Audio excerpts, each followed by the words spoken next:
जी हाँ नाज़रीन, drama serial कभी मैं कभी तुम की नेक्स्ट आने वाली एपिसोड में आप देखेंगे इधर शर्जीना से मायूस होकर जब मुस्तफ़ा घर वापस जा रहा होगा तो उसे रास्ते में अचानक से अपने माँ बाप नजर आएंगे।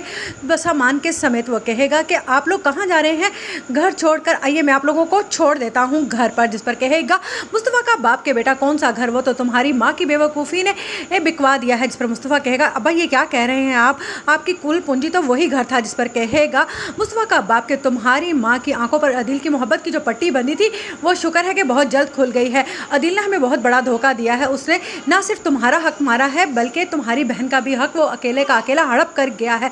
जिस पर कहेगी मुस्तफ़ा की माँ अब आप और मुझे कितना शर्मिंदा करेंगे। मुस्तफ़ा बेटा मुझसे गलती हो गई है, मैं तुम्हारी और शर्जीना की भी मुजरिम हूँ। जिस पर कहेगा मुस्तफ़ा का बाप एकदम से कि हाँ शर्जीना नहीं है तुम्हारे साथ, वो कैसी है। जिस पर कहेगा मुस्तफ़ा शर्जीना मेरी बेवकूफ़ी की वजह से हम अपनी औलाद खो बैठे हैं। जिस पर कहेगी ये एकदम से मुस्तफ़ा की माँ क्या कह रहे हो, हमारे घर में पोते पोती की खुशी आने वाली है। जिस पर मुस्तफ़ा कहेगा कि वो खुशी आने वाली थी लेकिन आपके बेटे ने अपनी इज्जत और पैसा कमाने में वो खुशी ही छीन ली शर्जीना से। जिस पर कहेगी मुस्तफ़ा की माँ शर्जीना की तो गुनाहगार मैं भी हूँ, मुझे भी उससे माफ़ी मांगनी है, चलो मेरे साथ, मैं उससे अपनी गलती की भी माफ़ी मांग लूँगी और तुम्हारी भी। जिस पर कहेगा मुस्तफ़ा शायद वो मुझे अब कभी माफ़ ना कर पाए क्योंकि वो मुझसे कहती रही कि पैसा ही सब कुछ नहीं होता ज़िंदगी में, जिससे उसकी माँ शर्मिंदा हो जाएगी।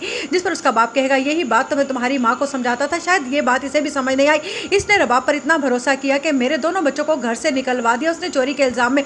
लेकिन उससे बड़ा तो गुनहगार हमारा अपना बेटा अदिल है, जिसने माँ बाप को भी धोखा दिया और अपनी उस बीवी को भी जिसने उस पर इतना ट्रस्ट किया था। जिस पर कहेगा मुस्तफ़ा ये क्या कह रहे हैं अब्बा आप। जिस पर कहेगा मुस्तफ़ा का बाप मैं बिल्कुल ठीक कह रहा हूँ, लेकिन शर्जीना को मनाने में तुम्हारे साथ ज़रूर जाऊँगा और मैं उसके बाप के आगे भी हाथ जोड़ूंगा क्योंकि मैं उसका मुजरिम हूँ। उसकी बेटी को मैं बड़ी खुशी से ब्याह कर लेकर आया था कि मैं उसकी बेटी की ज़िंदगी में खुशियाँ ले आऊँगा, लेकिन मैंने क्या किया, तुम्हें ही घर से निकाल दिया और उस दोनों को दर बदर की ठोकरें खाने दिया। अगर मैं उस दिन सबकी बातों में ना आता और तुम्हारी बात पर यकीन कर लेता तो शायद आज तुम्हारे साथ ये कुछ ना होता जो अब हुआ।